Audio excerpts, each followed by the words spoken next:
just concluded a game that could be a really good learning experience for anyone that wants to improve at League. This goes for any role, any rank. While this rank is like Emerald 2, Emerald 3, there's some Smurfs in the game, so it applies to high elo 2. Specifically, you know, in most games, that kind of final team fight that the Nexus gets destroyed, it's all about setting up that final team fight in your own advantage, right? So some context for this game, we were down a ton of gold at a point. They have a 20 kill Yi who has just been dominating. But we do have a chance, right? Anytime you have CC against a Yi, you can win the game. We have a MALPHITE ult, Alistair WQ, Yone has an ult, and Viego has CC, right? So we have a chance here. And what I'm always trying to do, I'm super aggressive, I roam around the map, and I'm trying to set up vision and team fights to end the game. So I'll kind of play a little bit here, and you'll see in a second that I'm already pinging, right? So if I bring up, you can see on the minimap a little ping by Baron. I'm going to make it bigger here. Again, I am sprinting towards them. I'm trying to set up flanks on carries, and I want to try to get my team's attention to start to corral them. So you can see this kind of red outline, and you're going to see it get smaller and smaller as I further try to corral the enemy team into a vulnerable position where we can use our AoE ults and CC and kill them. So you see Nar out of position. You see me kind of sprinting up towards Baron, and what I want to do is go around them, set up vision, and set up a team fight. And it's also advantageous that my team is already starting to go towards the upper side of the map, right? So let's kind of follow me here and see how I can even better set this up, right? So I'll kind of go through it a little bit faster. We start working up towards the Baron. And again, I'm extremely forceful here. They can engage on me because, again, I have Warmogs, I have Deadmans, I have all this movement speed, my ult's up, my sums are up. So let's keep going. And right about up here, I want to pause it again and show kind of like the updated position, right? So again, you can see the corral starting to improve, and here's going to be picture 2. Nar still out of position. And even if he does have TP, which he doesn't, but even if he did have TP, it wouldn't really matter because these fights are going to end so quickly. The second I get a WQ, the second MALPHITE ults, it's over, right? He TPs in, 2 people are dead, it's over. So I'm still trying to set up this position. You can see how the red lines are starting to get closer and the area between them smaller. We're in even better position now. Ez and Pyke completely out of position. I'm sprinting behind them with too much movement speed for them to react to. And all I need my team to do here, and this is where anyone can learn, right? If you're the support setting up the fight, your position here is perfect. Victor, Viego, Yone, and MALPHITE, so far, perfect. They should all start to group towards the enemy jungle. They're not going to have enough vision to catch me out. Even if they have vision here, even if they have vision here, they're eventually going to lose me, right? I'm going to get behind them. I'm going to try to set up a team fight. So far, this is the perfect setup. Ace them, either end the game or get Baron and end the game. So let's see if, how this kind of progresses from here. Let's get rid of this picture. And I'm going to continue moving into the jungle, continue moving. It's getting better and better. And I'm going to set up the last picture here in about a second. Right a little bit further, right here. Okay, so this is the perfect position to be in a ranked game. This is called the Triangle of Death. You have the enemy team in the middle.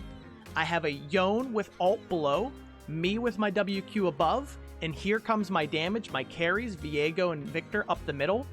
The red lines have gotten smaller and smaller. They are now corralled. This is a position where 10 out of 10 times we win this fight and we win the game. Except, what's wrong with this picture? Everyone sees it. My MALPHITE, who has one of the most instrumental abilities to stop the Yi, to get 2-3 people in CC, and he's full AP, by the way. I don't know. Let's check his items real quick. He has, he has 3 items, so he's going to be doing a lot of damage, a lot of CC. He decides, my level 16 MALPHITE decides he's going to go catch a wave top. I'm already committed. This is still the perfect team fight. There is no Nar. We'll see how it transpires, but just for what people can learn from here from both sides. If you're a top laner, if you're a mid laner, if you're a jungler, it doesn't matter what you play. If your Alistair is setting up this positioning, it doesn't matter what you believe in. It doesn't matter if you were challenger for 10 seasons. You follow this play. This is the perfect setup That wave top is going to, in some instances, lose you the game against this 20 kill Yi, right? We can't rely on random team fights around objectives. That's where Yi shines. We want to set up the fights to stop these Yis, okay? He should have followed. This is probably not going to end, in the best case scenario for us. Let's follow through, let's see, and then we'll kind of analyze after too. For the enemy team, if you are ever against these roaming engaged supports, you're against these Malphites, you're against these Yones, you should never be in this positioning. Look at Pyke, look at Yi, look at Ez. Never allow yourself to get corralled around, because you should lose this game 10 out of 10 times in this position. Let's see what happens. Again, I cannot believe Malphite is not coming. So we can see they're corralled. They are so unaware because, again, they can't cover me with vision. They can't cover the entire map with vision. I have a successful flank here. Look at my team's positioning. It is just perfect. I always want my team to be grouped and then me to flank. And then we can set up the game-ending fight here. So again, here comes me. I want to W the Yi. I want to walk up and Q the Yi. I want Yone to ult. It's perfect. And watching it back, I still can't believe it. This game just ended, and it was extremely frustrating to watch, this 12,000 gold deficit be extremely winnable.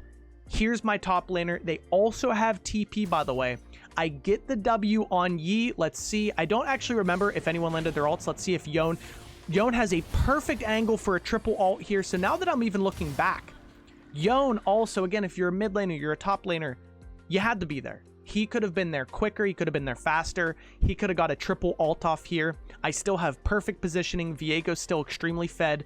Maybe he can CC. Maybe Victor can help him kill. Let's see what happens here. Cinder's going to walk up now. Now the fight's probably over for us. My team, he does get a single ult on Syndra, and that's it. As soon as Yi gets the first kill, I'm kind of just going to play through it now. Yeah, I just wanted to highlight this because this is super prevalent in the games that I've been playing, in these Emerald Diamond games, where people just want to be extremely individualistic. And again, if you're playing Tryndamere and you have 400 farm and you're splitting top, that's fine. I'm never going to complain about that. But like, Yone, you're a team fighter. Malphite, you're a team fighter. Malphite still, TP still just completely AFK. The fight was over pretty much as soon as Yi just wasn't, negatively impacted in terms of his health during the fight. I'll bring up a couple other pictures here. Yeah, Malphite, like, when you are playing like this, you have to concede. If you are ever in a losing position in a game, you have to stop thinking that the strategy you were using, the strategy you were employing is working. Concede, follow your team, especially if you're a champ with CC, just try to help them. I had a Malphite. I almost helped this Malphite win this game. He's down 6,000 gold. Incredible, truly incredible. And again, here was the gold graph. We were down 12,000 gold, and instead of giving up, instead of conceding objectives, I did the opposite. I'm flanking, I'm setting up team fights. I'm really trying to push, and I ended up getting this Viego really far ahead in terms of gold. Towards this, we ended up being down like 5k gold at this point in the game. And yeah, you can win these games. You can win down all this gold. You guys just have to stay focused. You have to concede, try to help your teammates. And just the final conclusion here, here's my boy Malphite. Malphite, you got to change your strategy up, dude. Follow your team. Do not split push on Malphite. Do not split push on Yone. Help your team. You guys could have won this game. Better luck next time, I guess.